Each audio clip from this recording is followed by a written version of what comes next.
Okay. Megan, hi. Welcome to the Foodie with a Life podcast. I'm so excited you're here. Thank you. We are talking about pantry staples today. So, pantries are kind of personal, and I want to get a view into what your pantry looks like as someone who is just a beautiful home cook. You cook a really wide variety of things. I think you're still gluten free. Um, Yep. you've been on a path of definitely taking a ton of things out. So I feel like you're very creative in what your pantry would hold. Like maybe no dairy substitute, maybe no dairy, maybe sometimes no nuts, like really a very you kind of have had to be like very restricted and not at the same time. So I think it's like you're a great person to talk to about this because you've had so much experience with different kind of cooking techniques and kind of requirements. Pantries are, like I said, pantries are personal. And so I think it can be really easy to kind of let your pantry get away from you. And then all of a sudden it's kind of a mess. And Mm-hmm. it can be like, well, either it's full of things and it's going bad in the back because I haven't organized it. It can also be, hey, I went on this kick where I was making all these Asian recipes and now I'm kind of into more like Southwest Mexican stuff and like what do I have the ingredients? Do I have to like completely restock my pantry? It can be kind of that where it can just kind of like get away from you.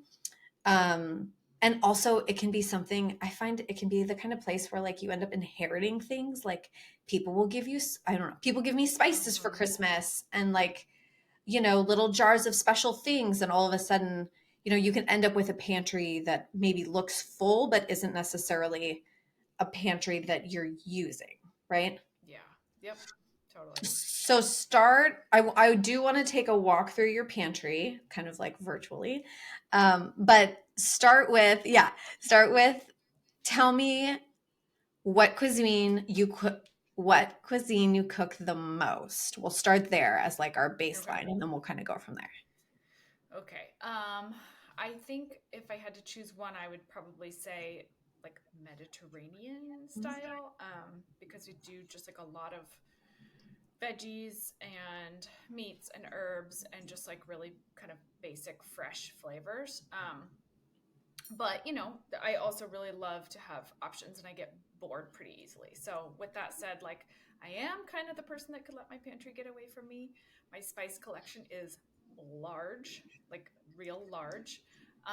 And but I try to keep things organized by like everything has a place, so like all the beans are together, all the grains are together, all the nuts are together. Then I have like a drawer full of kind of like easy go-to simmer sauces for like that Thursday night when you get off of work at 6 and you need to just pour a sauce on a thing and make it work. Um, and it's kind of nice because when I moved, I actually had a larger pantry at my old house and I moved. And so I had to actually be like, ooh, what do I actually want and need? And what can I fit in this space? And so it forced me to kind of pare down. And now I'm kind of like, I know what's my max of what can go where, and I try to stay within that limit. But I have, like I said, a lot of different things, and a lot of different flavors too, just because I tend to get kind of bored as well. So you mentioned your spices. Do you ever clean out your spices? Sorry, what'd you say? Do you ever clean out your spices? I mean, it's like the dirty secret, like no No. one does, right? I would say only if like something clearly has lost its flavor or like the color has turned or if it's cakey or like something weird like that, then then then I'll toss it. But otherwise, no, it pretty much sticks around. If it's like if I literally never use it, I'll let it go after a stretch. But I tend to feel like it can still work. You just might need more, if that makes sense, because Okay. it Yeah, loses its potency. And totally. you always you can give it the sniff test, and sometimes it's like the oils or whatever in the spice or whatever it might be like have turned a little bit, and then but I don't like go through methodically and pare it down, if that makes sense. Hmm. Do you consider yourself a baker or a cook? A cook, definitely. Oh man, I for Easter I made this tart, which turned out great, I will say, but it like literally had 6 ingredients, and my cousin was like, "It's so easy, you can't get it wrong," and I was like, "Okay," and then within the first like 4 minutes of me making this recipe, I had already I made the sugar twice as much as it should have been. I had to throw everything in the garbage and start over. I was No. like, 5 ingredients. I can't even get 5 ingredients down. So baking is a challenge. Cooking is more my forte. Isn't that funny? It's funny how the brain works on that. It I is. was And like, just, yeah, I can bake, but it's just, it's so specific. And I don't like the constraints of a recipe. Like that if mhm, you stray, it's pretty much going to be garbage. right, which is hard because I always stray. I always have Me an too. opinion about how I think it should be. Even if I'm reading a recipe, I'm like, that's not how it should be. Mm-hmm. I'm gonna make this better. And then, Yep. actually for my daughter's fourth birthday, we just had we did cupcakes. So we did just from a box, like the cupcake mix, and then we did homemade cream cheese frosting. And so I got all the stuff, and then it was going to be my husband's project with our daughter. And I was going to go to dance class, right? Like, love you so much. Have a great time. And so I buy all the stuff and I print out a recipe for homemade frosting. And I tell him, "Hey, I printed out a recipe for you. It's on the printer. I got all the stuff." And he looks at me like I have three heads. He's like, "Why would I need a recipe for cream cheese frosting?" I'm like, I get it. I think what I'm hearing is thank you. This I don't know what you're saying, but it's not the words that you mean to say. Because what you mean to say is thank you for doing all of the background work to make this a success, right?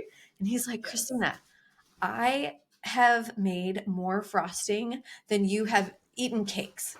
Like, I do not need help here. I was like, Wow. okay, well, you Okay, could just Dad. say that nicer, by the way. Such a That's monster. hilarious.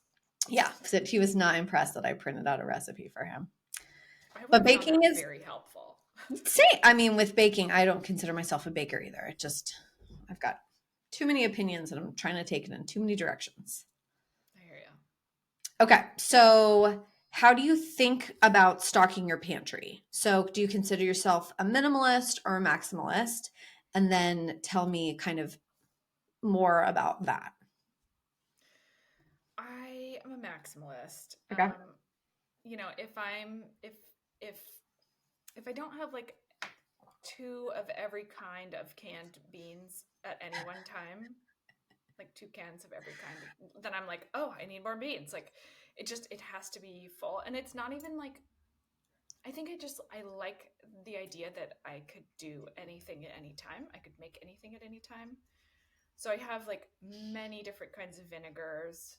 Um, like that's a really big one. I have a ton of vinegars. I have a ton of spices. Um, Lots of different beans and nuts. Like again, like if I don't have like 8 different varieties of nuts in my house at a time, then I'm like, well, I'm missing this nut or this seed or whatever it is. Um, and so it's a little bit harder to stay organized that way, but it also kind of makes me feel like I can choose a cuisine and I can make it and I can make it interesting and I can add crunch or that bitterness or tang or whatever you might need, even if you don't have like a full fridge of fresh items available to you. So, not including salt and pepper, tell me your top three spices you use in your kitchen daily. Spices, okay. Cinnamon all the time. um, What are I you put using it cinnamon on? in Give me an example. I put cinnamon in my coffee. I put cinnamon in like oatmeals. I put cinnamon in my baby's yogurt. Cinnamon on toast. Cinnamon on yams, like roasted veggies. Um, I recently, I was just kind of like, what was I making? I made some like harissa marinated chicken, and then I had just like this big old bowl of veggies, and I was like, usually I just do olive oil, salt, pepper, throw it in, call it good, right? But I was like, ooh, maybe I should do like a Moroccan spiced veggie blend. And so I just like did a quick Google search and found, a random spice blend, and then just kind of eyeballed it with all the different spices, and it turned out so good. And it was, it's just I love having that option of just making it a little bit different. So Mm-hmm. cinnamon was an ingredient in there. Let's see what else besides cinnamon. Um, Gosh, spices are funny because I feel like I tend to use more herbs and spices or like sauces than spices, Mm-hmm. at least right now. But I know you're going to ask me about sauces later. It would be my guess. So, Yeah. oh, I really like smoked paprika. I feel That like that is kind of an unsung hero, but I agree. and I like the hot one, but I like the not hot but smoked one. It's just adds like such depth of flavor, and it feels like, oh, this has been loved on, like on a grill or Mm-hmm. something. And it's like, no, I just threw in some smoked paprika and my eggs or whatever. Um, so that's a big one. And then probably my third one would be granulated garlic. So not like garlic powder, but like the little like they look like tiny little, almost like grains of sand, but they're Uh-huh. garlic. And again, that's just like if I'm feeling lazy and I don't want to, press and chop and do all the things with the garlic, then that is just an easy way to get some garlic in like a salad dressing or a saute or whatever it might be that you're making. Mm-hmm.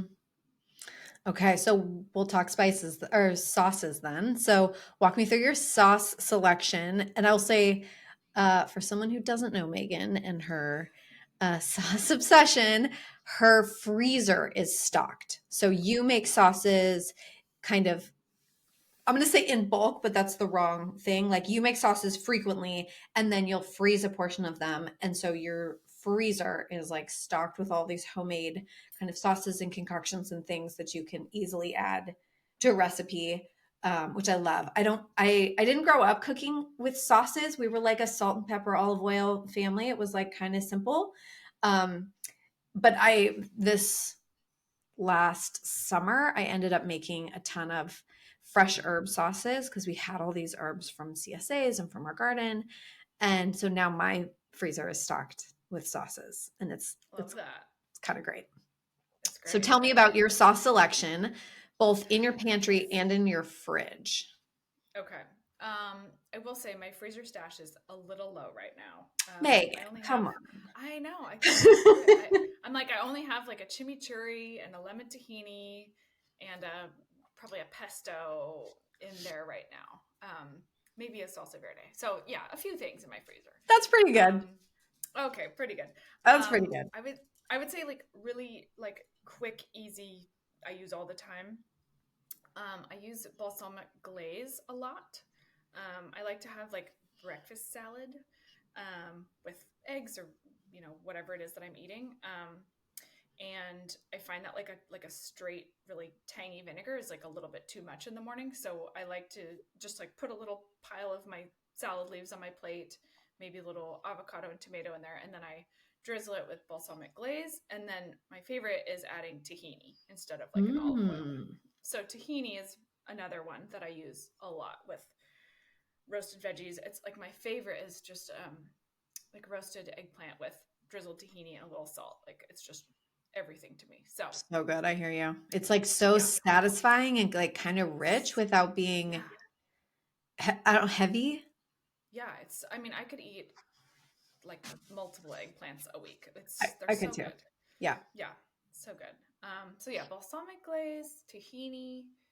Um, those are definitely daily sauces in my life. But my pantry, like I said earlier, like I work till 6 usually, and then I have to nurse, and then I have to make the dinner, and so like it's a lot, and my baby goes to bed at 7, and so it's like it's a tight turnaround. So I like to have a few kind of weeknight cheat sauces in the pantry for making life easy. What There's are some some of like your really great. favorites?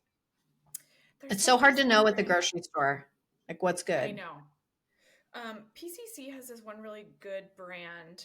You can also get it on Thrive Market. I'll have to tell you what it is later, but it's basically they have like a line of they call them simmer sauces, and some of them are kind of sort of like Indian profile, and other more like Thai curry kind of profile. But it's literally just like a jar of sauce, and so if I have like a rotisserie chicken shredded, it's easy to just like dump some sauce and the chicken in a pan, warm it up, and then I usually have some leftover veggies and grains and things like that, and that's dinner. So Love that. um, yeah, it's just easy, healthy, satisfying. Mm-hmm. Um, but yeah, that's kind of oh, but I didn't even mention the white sauce. Oh, It's tell kind of me a about joke in this. our house. Okay. Okay, so there's this sauce that I buy. It's called garlic sauce. I think it's called garlic sauce, and it's made by like a local company that's like has this cute little grandma on the label. She's so cute.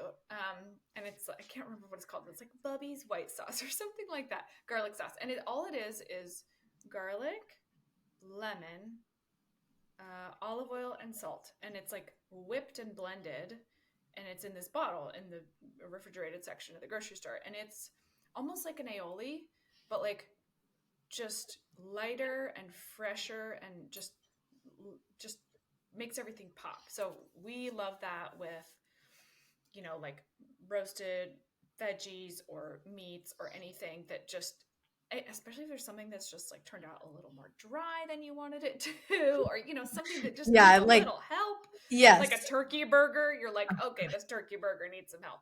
Yeah. That's when we're like, white sauce. So that's a staple at our house for sure. Okay, love it. What about talk to me about vinegars because I'm also kind of intense on my vinegar selection. Yeah. Tell me what kind of vinegars you have stocked.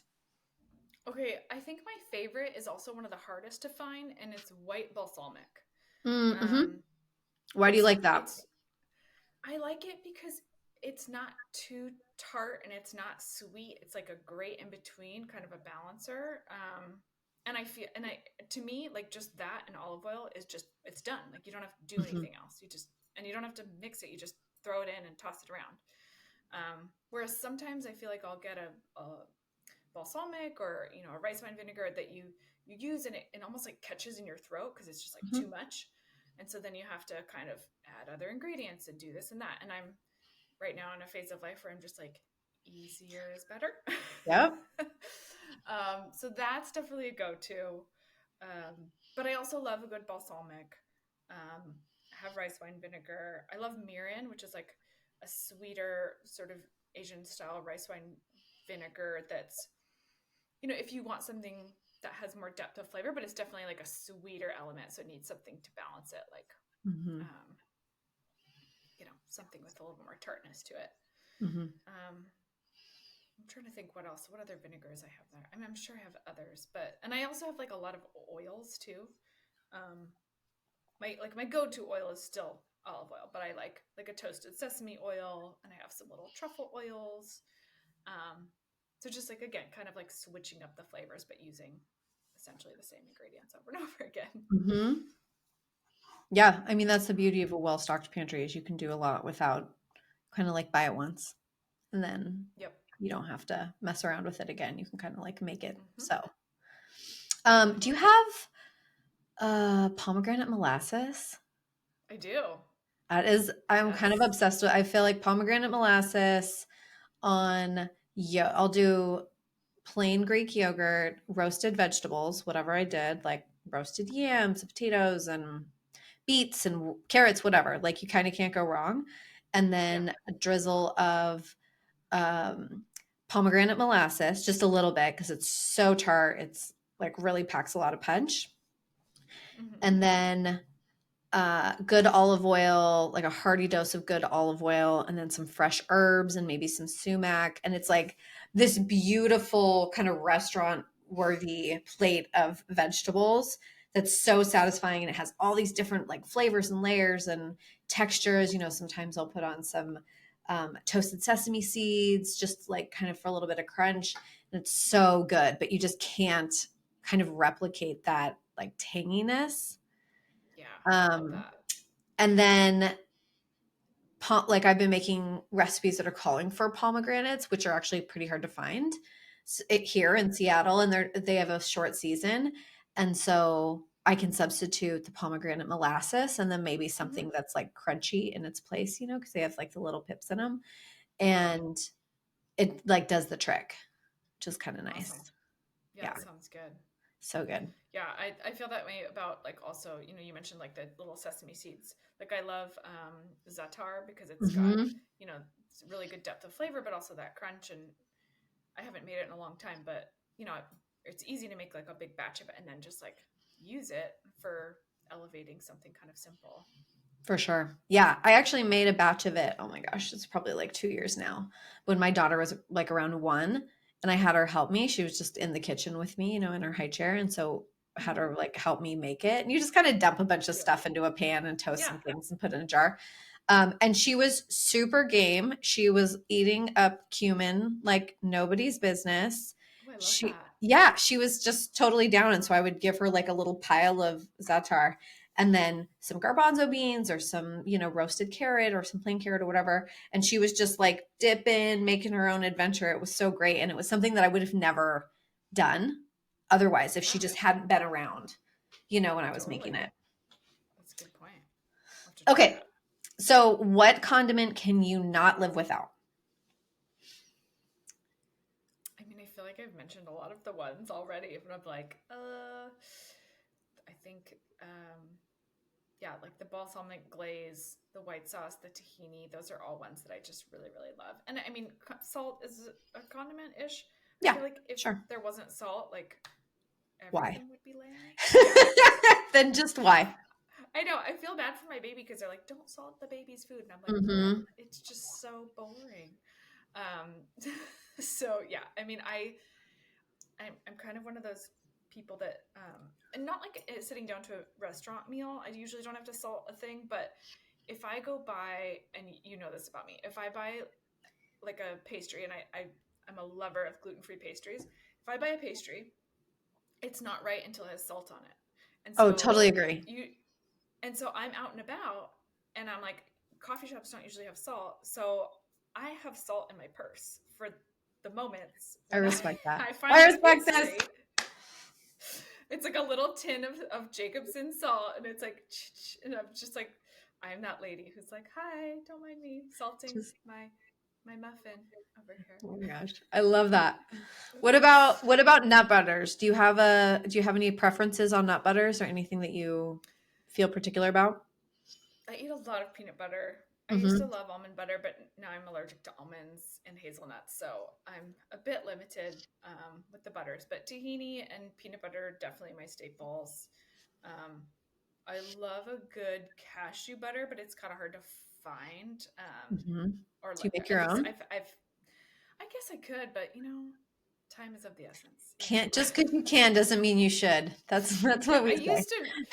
used to make like cashew cream back when I was for a long time I was dairy free and I would make cashew cream for a variety of things, which was actually nice and pretty easy to make all things considered. But I prefer to buy at this point. Hmm. Yeah, What condiment do you not understand the appeal of? um, steak sauce. Oh, Like totally agree. A1, like what? Like why? You just ruined steak. Eddie, Like Eddie don't. loves steak sauce. And I'm like, Yeah, you no. just went through this. He makes his own like parsley reduction butter with red wine and shallot, the whole thing. And then he puts steak sauce on it. I'm like, You ruined it. what are you doing? And then he's like, oh, Ari, try this. You know, I'm like, don't corrupt her. Get that sauce away from No. her. No, she's like, no, no, no, no, no. I'm going to be so embarrassed when she goes out into the world and she's asking for steak sauce at a like nice So gross. steak restaurant. Yeah, Yeah. Mm-mm. he disagrees, but that's why it's so personal. I'm with I'm with you. Yeah. Okay, what's your most loved flavor bomb in your pantry or your fridge? I don't use it like all the time, but I love miso. Like it's Mm, I feel like I forget about it and then I use it and I'm like, damn, that's good. And so I'm gonna say miso because it's an underused but highly loved item in my pantry or my fridge. Okay. And you kind of already answered this. So if you carried a sauce in your purse, what would it be? But so now we know you're already Doing carrying it. salt, which we respect. Into it. Totally doing it. Yeah. I think that pretty much encompasses my purse sauce of I love choice. it. It's so good. Megan, thank you so much. Thank This has been you. such fun to walk through your pantry with you and talk about food. I love it. So fun. Thank you. Alrighty, we will talk to you soon.